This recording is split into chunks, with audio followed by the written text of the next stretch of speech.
buat jamaah. Alhamdulillah. Alhamdulillahirrabbilalamin, kembali lagi di Islam itu Indah buat jamaah yang di rumah yang baru bergabung. Kita ingatkan lagi tema kita pagi hari ini adalah wahai suami jangan pandang istrimu sebelah mata. Ini dia nih yang harus kita bahas karena memang banyak curhatan para istri ya di Islam itu Indah juga karena memang suaminya ini banyak yang semena-mena atau bahkan menyia-nyiakan istrinya. Nah sekarang kita lanjut lagi nih sebelum kita mendengarkan tausiah dari guru kita Ustazah Lulung. Saya mau ajak juga jamaah yang ada di rumah, ada sebuah parodi istri nih. Parodi istri yang harus menuruti semua mau suami. Ini dia tayangannya. Sayang, uang gaji ya. Sayang, pijatin ya, pegel. Sayang, aku lapar.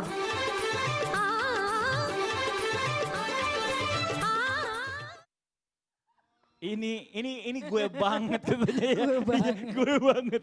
Atau Ustadz Maulana istri di lantai 2 juga mau minum aja manggil istrinya dulu. Iya, itu pernah kejadian. Ada yang pergi lebaran di rumahnya. Banyak. Bertamu kan. Enggak, kalau Idul Adha masih ingat itu. Saya tuh seneng. Saya makan sama Mas Fadli. Tiba-tiba dia mau minum. Dia panggil istrinya. Jauh banget turun. Tapi gini nih, ya Ustazah Lulung nih kita lanjut lagi nih ya. Suami kan banyak di luar rumah, tapi kalau udah pulang itu kayaknya gimana gitu ya. Kalau misalnya istri dipandang kayak sebelah mata. Nah kalau dibilang istri nggak ngerjain apa-apa, nah apakah dalam Islam ada batasan bagi istri dapat menolak perintah dari suaminya? Namanya kan juga istri, ya istri kan juga manusia, iyalah, punya rasa istri capek juga ya, nggak bisa manusia. selalu menuruti apa yang dimau oleh suami. Nah ini bagaimana nih penjelasannya? Takutnya ntar istrinya nggak diturutin dosa gitu. Coba mau izin penjelasan, silakan. Diturutin gedek ya. Diturutin gedek. Ya pemirsa, Islam itu yang dirahmati Allah. Yang namanya kehidupan suami istri itu adalah ibadah seumur hidup.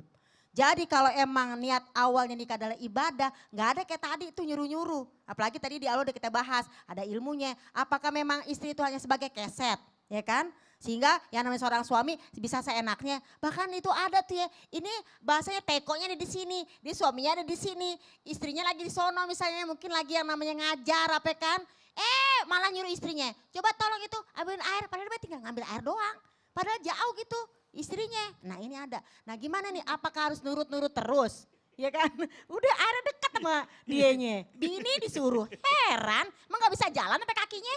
Ya kan? Nah ini memang yang namanya seorang istri harus nurut sama suami. Sepanjang bukan namanya perbuatan maksiat. Dalam hal-hal kebaikan. Dan ternyata misalnya kita capek nih. Nah kalau misalnya kita capek kita bisa ngomong dong komunikasi sama suami. Mas bisa gak sih ngerjain sendiri? Kan kita rumah tangga itu adalah berdua, bekerja sama. Ya bukan saya yang bekerja ya, ente yang di sono doang. Tapi kita kerja sama-sama bekerja begini. Dalam surat An-Nisa ayat 19 juga dikatakan bahwa janganlah kamu yang namanya mempusakai wanita dengan jalan paksa. Kata-kata mempusakai di sini artinya memaksa apapun yang memang kita punya. Pokoknya kamu tuh istri harus nurut-nurut aja. Padahal di dalam kehidupan rumah tangga yang namanya hidup itu kita tuh gak sendirian. Ada mertua, ada orang tua kita. Jadi nurut itu memang harus, bahkan memang ketika diajakin sesuatu yang memang ibadah tadi nih ya, gak boleh nolak. Dalam hadis nyatakan walaupun kamu berada di atas onta, gitu ya Pak Ustadz ya kalau gak salah ya. Tapi ketika kita kecapean bisa kita omongin. Fabima rahmatim minallah lintalahum walau kunta fazon golizol qalbi lang faddu min haulik. Karena dengan rahmat Allah lah kita juga jangan emosi sama suami. Mungkin dia juga capek pulang kerja, kita omongin aja mas ini mas. Tadi mas di kantor capek nggak? Capek. Aku juga di rumah capek sama. Nah sekarang tiba-tiba kita harus begini. Bisa nggak kita nanti? Nah gitu. Jadi apa? Dengan cara lintalahum. Berbuat yang namanya lembut. Masih kita mungkin sebenarnya galak. Tapi yaudah. Ini namanya sabar. Walaupun tafazan golizol kolbi. Kalau kita marah-marah terus. Lanfadu min hawli. Pergi dia dari rumah kita. Iya benar. Nyesel belakangan. Kan Iya, kalau di awal pendaftaran. Benar. Kalau di akhir penyesalan begitu Pak Ustadz namanya. Nah yang ketiga namanya seorang suami harus ngerti juga jangan cuma perempuan doang dibilang nusus, cuek segala macam. Kamu nih yang gak mau ngerjain. Ada lagi dalam surat An-Nisa ayat 129.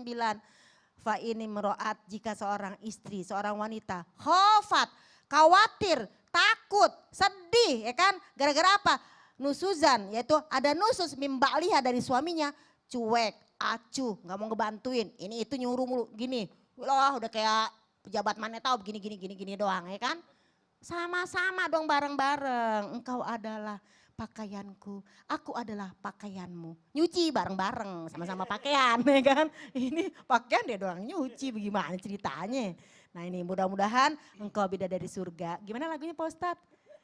Ya kan, bidadari surga. Jadi kalau bidadari surga, bidadari surgaku, sepotong doang, nggak usah banyak-banyak. Karena belum jadi bidadari istrinya ya pemirsa. Jadi mudah-mudahan dalam kita yang namanya berumah tangga, jangan cuma tahu hak kita doang. Kita juga tahu hak dan kewajiban masing-masing suami istri. Ini pernikahan panjang, makanya tadi saya bilang di awal, jangan namanya maaf ngomongin yang namanya ilmu pernikahan cuman pada saat ketika pengajian maaf pranikah doang. Iya. Dari kecil udah dikasih tahu nih loh anak-anak kita Ini di rumah tugasnya tangga orang ini. tua nih harusnya. Itu ngasih tahu dari awal. Jangan Bener. maaf banget jangan. Ini juga nih anak-anak nih maaf kata nih jangan cuman aduh pacaran doang. Pacaran manis kagak tahu ntar hidupnya. Iya. Nauzubillah Kalau saya min di rumah dzalik. punya Saya jadi, asisten, gimana? punya ART, tapi saya tuh lebih senang minta tolong sama istri saya supaya istri saya dapat pahala dari saya. Amin. Amin ya rabbal alamin. Tapi kalau Itu namanya pembelaan. pembelaan.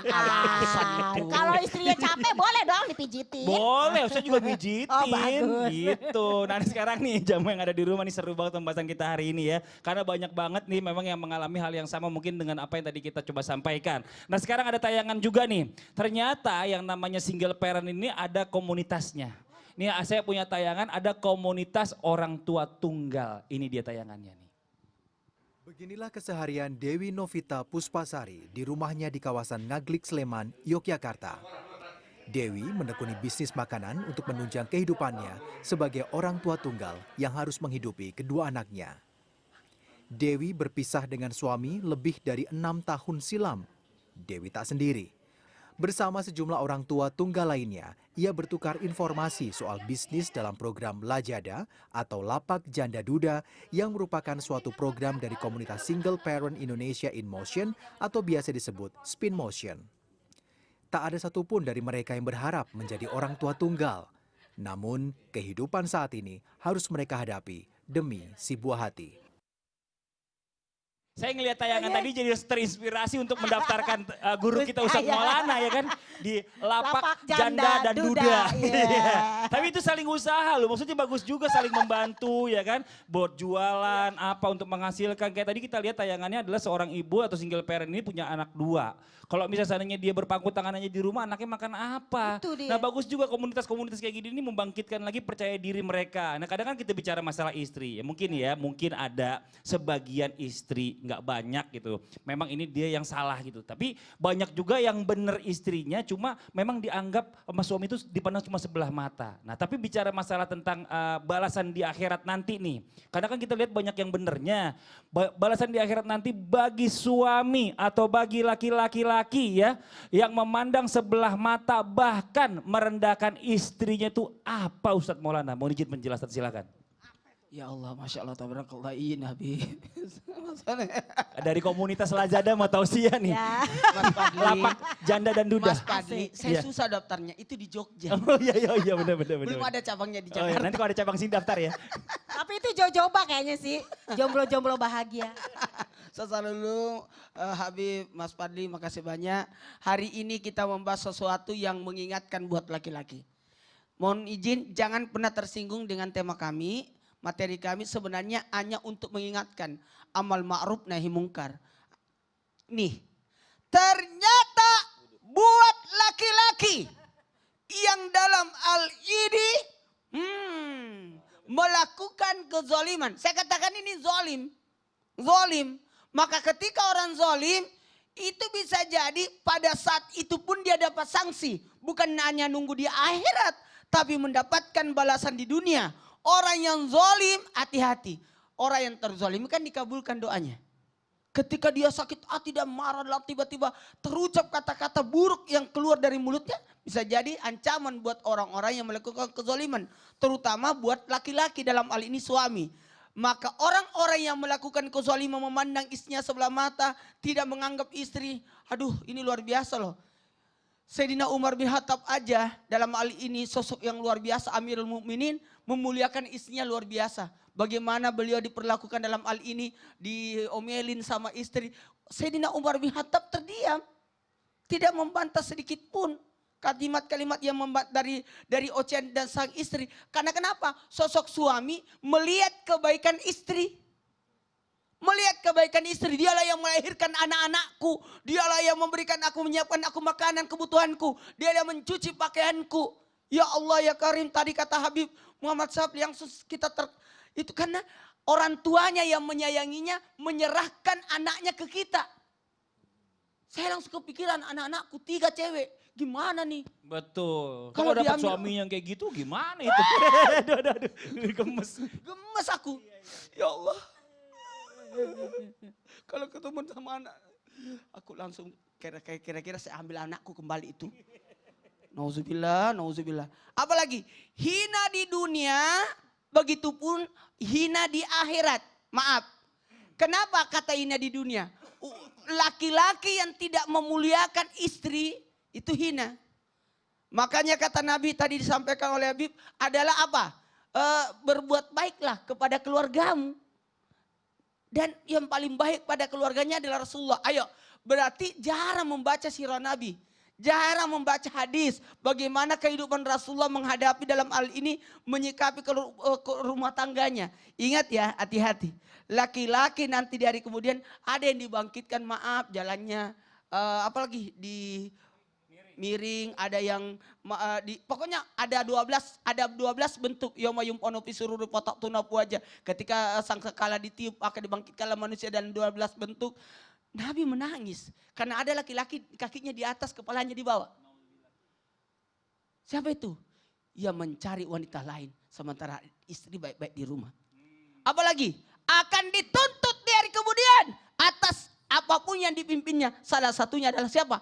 Istri dan anak-anaknya. Keluarganya, aduh. Nauzubillah. Jadi memang banyak juga kadang-kadang kita ngeliat laki-laki begini, udah menyanyiakan istri, tapi nggak mau ceraiin. Jadi istrinya ngegantung, bingung juga, ya kan? Diperhatiin, enggak, dicerain juga enggak. Terus gimana harusnya gitu loh. Nah ini pelajaran buat kita nih, buat semuanya ya, terutama buat para suami untuk lebih aware kepada pasangan kita, terutama untuk bagaimana caranya bisa membahagiakan mereka. Dititipkan sama Allah kepada kita. Nah sekarang nih, ya waktunya kita menghubungi jamaah yang ada di rumah yang sudah siap untuk curhat online ya, yang sudah mengirimkan permasalahannya ke media sosialnya Islam itu Indah. Langsung saja kita coba hubungi, apakah sudah tersambung? Assalamualaikum, selamat pagi. Assalamualaikum. Assalamualaikum. Waalaikumsalam. Iya silakan Ibu curhatnya. Baik. Assalamualaikum warahmatullahi wabarakatuh. Waalaikumsalam warahmatullahi wabarakatuh. Semoga sehat selalu ya. Ya, amin. Saya mau Amin. curhat sedikit Pak Ustadz dan Bu Ustazah. Saya sudah menikah 3 tahun. Saat ini saya di Kalimantan dan ibu kandung saya ada di Bandung. Nah akhir-akhir ini ibu saya sering menangis Ustadz, menyuruh saya pulang. Tapi karena kondisi suami saya yang tidak bisa pulang karena kerja shifting di Kalimantan, jadi kita nggak pulang. Sampai ibu saya tuh menangis dalam sholatnya Ustadz, meminta saya untuk pulang. Tapi izin suami saya nggak dapat Ustadz, karena saya harus ngurus beliau di Kalimantan. Saya jadi dilema Pak Ustadz, antara orang tua sama suami saya sendiri. Kalau saya ngobrol sama suami, malah kita jadi berantem Pak Ustadz. Jadi malah bilang surga kamu tuh udah ada di saya, bukan di ibu kamu lagi gitu. Nah sekarang saya juga sempat keguguran 2 kali Pak Ustadz dan Bu Ustadzah. Apa ini ada kaitannya sama saya durhaka sama orang tua saya karena saya nggak nurut sama orang tua, nggak pulang-pulang. Dan pertanyaannya, apa boleh seorang istri kalau pergi tanpa izin suami, tapi ini untuk kebaikan juga Pak Ustadz. Misalkan saya pulang ke rumah mama saya, karena saya juga nggak tega ngeliat mama saya terus-terusan begitu. Dan selalu berharap suami saya mengasih izin, tapi harapan itu pupus. Dan yang kedua, apakah saya harus sholat taubat Pak Ustadz untuk meringankan beban dosa saya agar berkurang? Mohon Oke, bantuannya. ya, jika kita saya paham maksudnya salah. Ibu ya, nggak apa-apa, ini bicara masalah tentang dilematis dari Ibu nih, bicara masalah tentang harus mengabdi kepada suami atau kepada orang tua, karena orang tua pengen minta pulang ke Bandung, sedangkan suami tugas di Kalimantan minta ditemenin sama istri. Dan sempat mengalami 2 kali keguguran, apakah ini bagian dari dosanya kepada orang tua atau bagaimana? Karena suaminya bilang, surganya sekarang ada di bawah saya, bukan di ibu kamu lagi. Ini bagaimana penjelasannya, mohon izin? Nah ini, boleh nggak kita pergi menengok orang tua kita tanpa izin suami, karena suami selalu melarang. Nah pemirsa, kalau kita ngomong masalah larangan boleh. Yang namanya istri yang soleha yang taat pada suami. Yang namanya suami yang baik adalah yang memang ditaati oleh istri. Tapi Larangan yang bagaimana ini yang bisa kita langgar? Seperti ini orang mau pergi silaturahmi kok kagak dikasih. Yang di dalam kitab Sahih bin Bas dinyatakan juga gak boleh seorang suami menahan istrinya untuk tidak silaturahmi kepada kedua orang tuanya.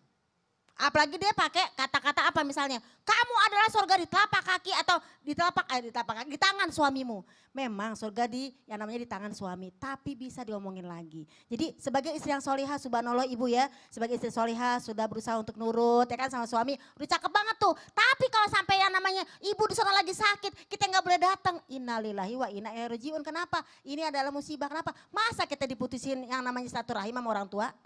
Ini kalau menurut saya sih gitu, karena saya sebagai seorang ibu. Sebagai gitu. dari sisi wanita ya. Dari sisi wanita, kasihan juga kan kita harus saling pengertian. Iya, tapi kan zaman sekarang sebenarnya kan ada yang namanya teknologi udah mulai canggih, Video call. bisa video Segala call. macam. Iya makanya bisa dong izin sama suami, boleh gak saya ke sana? Sebentar aja, karena tadi kan dinyatakan kalau nggak salah ya, dibilang lagi sakit, kerinduan wah, yang mendalam. Nah, gimana coba kalau seandainya sekarang dari laki-laki nih, kita pengen dengar juga dari Habib. Karena versinya laki-laki mungkin berbeda. Maksudnya dia minta istrinya jangan pergi karena harus nemenin dia di situ kan. Saking sayangnya. Saking sayangnya, Tapi dia ini nggak juga mau juga, emak, nggak ya. ada yang ngurusin. Masa dia harus nyari yang lain untuk ngurusin dia di Oh my Kalimantan? God, Kan jangan gitu. dong. Jangan dong. Coba Habib mau izin penjelasannya Habib. Singkatnya wa min madhabil Imam Syafi'i, dalam madhab Imam Syafi'i di dalam kitab Bujairimi itu dikatakan walizut man uzaujatihi min iyadati abawaiha. Artinya diperbolehkan bagi suami dalam fikihnya nih. Ya. Diperbolehkan bagi suami untuk melarang istrinya menjenguk kedua orang tuanya. Tapi lihat diteruskan dalam kitabnya itu wal aula an la yaf'al. Artinya lebih afdol suami tidak melakukan itu. Jadi artinya kita juga suami tidak boleh otoriter.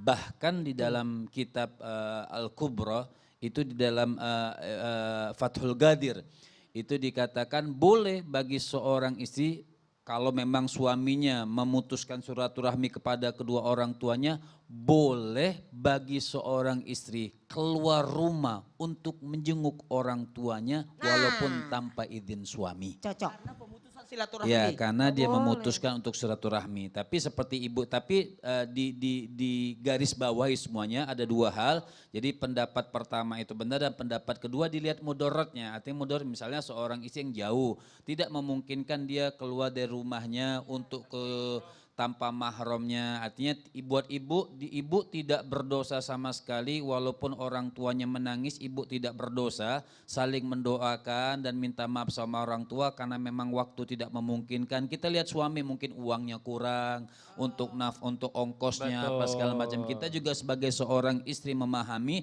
dan kasih pemahaman ibunya supaya tidak terlalu untuk menyuruh dia pulang dan sedih. Iya, jadi kalau misalnya senjata terakhir adalah video call ibu suruh ngomong sama suami video callnya ya, itu senjata terakhir gitu Karena loh. jaraknya kejauhan. Jaraknya Dari jauh. Kalimantan Kalau udah ke punya ongkos Bandung. Kecuali boleh. deket gitu ya ibu. Kecuali kalau deket ya Bib. Iya. Karena pemutusan Kalau silaturahmi deket. itu. Terus gimana ibu sudah Bahkan puas? Ya. dalam kitab yang lain tuh diperbolehkan setiap hari Jumat keluar rumah untuk menjenguk orang tuanya. Masya Allah. Kalau dekat ya Bib. Ibu jelas ibu ya, gimana sudah puaskah dengan jawaban para Jelas. guru-guru kita?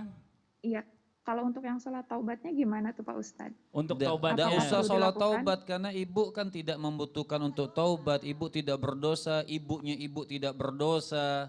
Kan kita lihat suatu artinya saling mendoakanlah apa sekarang lagi bisa video call karena jaraknya kan jauh bukannya dekat. Dimusyawarahkan lagi, insya Allah dengan musyawarah mungkin suaminya bisa lebih paham. Oke, insya Allah. iya. Masya Baik, Allah. terima kasih. Terima Pak kasih Ustadz. banyak Ibu ya, semoga puas Ya, dengan jawaban sama-sama. guru-guru kita. Makasih, mudah-mudahan bermanfaat juga untuk yang lainnya. Assalamualaikum. Waalaikumsalam warahmatullahi wabarakatuh. Ini Masya Allah nih kita lanjut lagi nih ke Ustazah Luluh nih. Ustazah. Ah ya Kak Fadli, Hehe. Masya Allah. Emang bisa nih ya dalam rumah tangga ada suami yang memandang istri bahkan ngerendahin istri itu ya. Maaf nih dibilang karena istrinya pendidikannya rendah, gaptek, Astaga. nggak up to date. Nah itu gimana Bunda? Ini sangat bisa terjadi banget Bisa apabila terjadi. ntar aja deh. Apabila kita lanjutkan setelah yang satu Satu ini. ini. Yang di rumah jangan kemana-mana, tetap di Islam itu indah. Jamaah, oh Oh, jamaah. jamaah, Alhamdulillah.